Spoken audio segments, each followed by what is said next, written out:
Hello there, my name is Mrs. Howard and I'm going to be teaching in Year 1 PALM next year. I can't wait to meet everybody.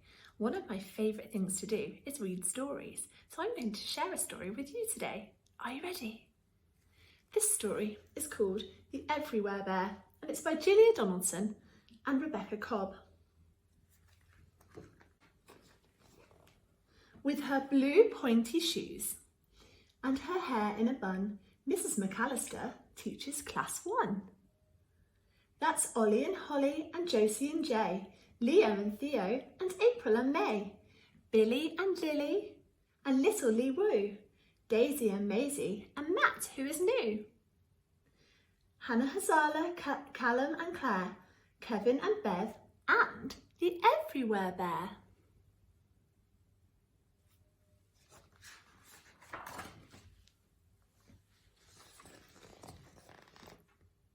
The Everywhere Bear has a home on a shelf, but he doesn't spend very much time by himself.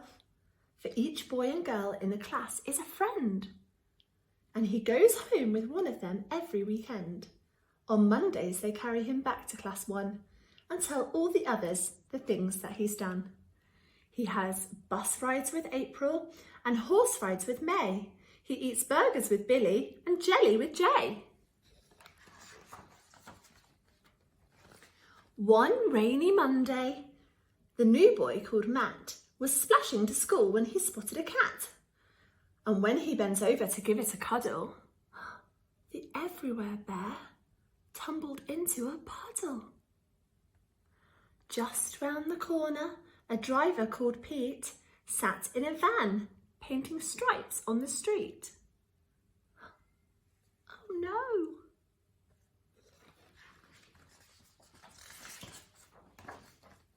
Matt got to school and sat down on his chair. He opened his bag and the bear wasn't there.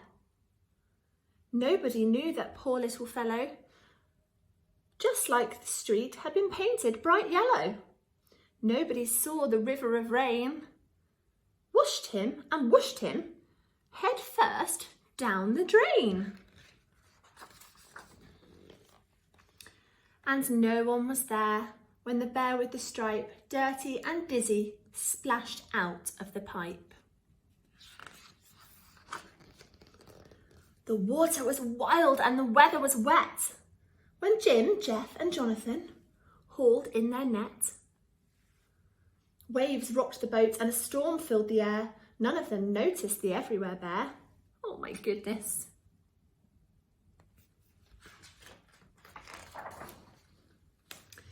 Back in the harbour, Mohammed Hussein lifted the fish off the boat with his crane.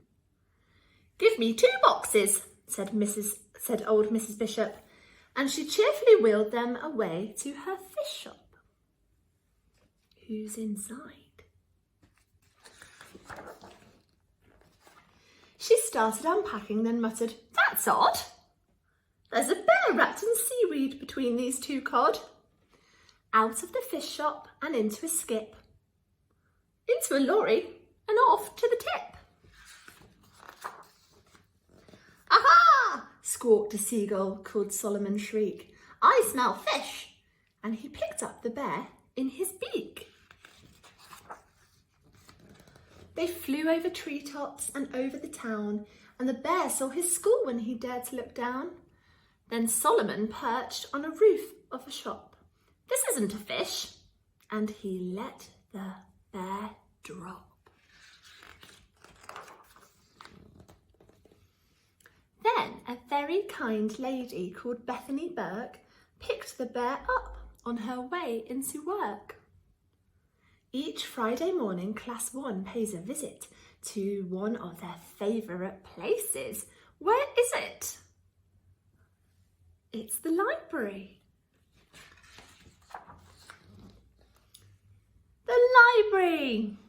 Jay finds a book about stars. Josie finds one about buses and cars. Billy likes aliens and Lily likes lizards. Hannah Hazala is keener on wizards.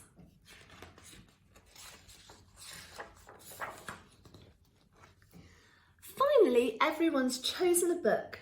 They queue at the counter, then Nat cries out, "Look!" away and the others say, "Where? Behind you, he's there. It's the Everywhere Bear." Then they carry him happily home to class 1, saying, "Where have you been, Bear? And what have you done?" The bear never talks, but he smiles to himself and thinks as he settles back down on his shelf, "I've been in a puddle, I've been down a drain. I've been in a boat and I've been in a crane. I've been in a shop and I've been on a skip. I've been on a lorry, I've been on a tip. I've been in a beak and I've been in the air. No wonder they call me the Everywhere Bear." And that's the end of our story. I wonder if we can have an Everywhere Bear in our class. I can't wait to meet you very soon.